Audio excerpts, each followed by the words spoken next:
In this video, I'm going to show you how to remove Temu minimum spend limit.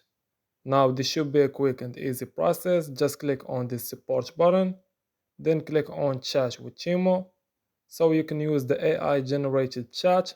So you can go ahead, type in remove my minimum spend limit, because when you type this request, the AI will generate an answer for you. So go ahead, click enter. Then just wait a moment for the response. Just give it some time. And now the AI will respond to you, as you can see here. You can read it and just go ahead, type in again to remove it. Just give the AI the request to remove the spend limit, and it will ask you a couple of questions before doing that. So just give it some time to load. And there you have it. This was how to remove Temu minimum spend limit.